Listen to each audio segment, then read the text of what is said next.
সবজির বাজারের খবর জানাতে ঠাকুরগাঁও থেকে আমাদের সঙ্গে যুক্ত হচ্ছেন সহকর্মী পার্থ সারথী দাস। পার্থ, বাজারে সবজির সরবরাহ কেমন দেখছেন?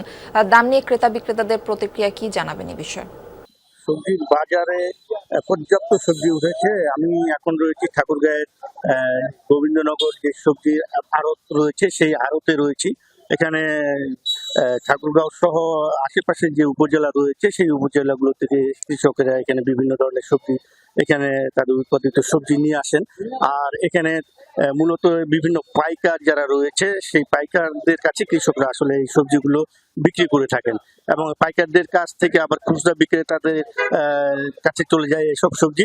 তবে শীতকালীন যে সবজি রয়েছে সেই সবজিগুলো শীতের শুরুতেই বেশ চড়া দাম থাকলেও এখন কিন্তু তেমন দাম পাচ্ছেন না বলে কৃষকরা একটি অভিযোগ করেছেন। কারণ তারা বলছেন যে উৎপাদিত যে সবজি রয়েছে এই সবজির সরবরাহ অনেক থাকায় এখানে পর্যাপ্ত সবজি থাকায় সবজির যে দাম সেই কাঙ্ক্ষিত দাম তারা আসলে পাচ্ছেন না। আমি একজন কৃষকের সঙ্গে কথা বলার চেষ্টা করব। বাজারে কেমন সবজির দাম কেমন পাচ্ছেন আপনারা? প্রয়োজনের তুলনায় আমদানি বেশি, যার দরুন বাজার একটু কম। আর এমনিতে খরচা হিসাবে আমাদের পোষায় না, আর যেই লাভ আসে এই হিসাবে সুবিধাজনক না। আর এখনো 6টা থেকে আড়ত লাগছে, সেই জায়গার ভিতরে এখন 8টা 8:30 বাজে, এখনো কিনা বেচা করতে পারি। আর যদি চাহিদা থাকতো তো অবশ্যই বিক্রি করে দিতে পারতাম।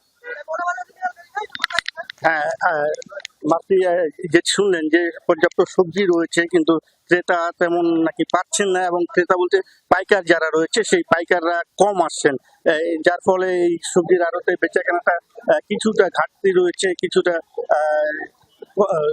বেচাকেনা কম চলছে।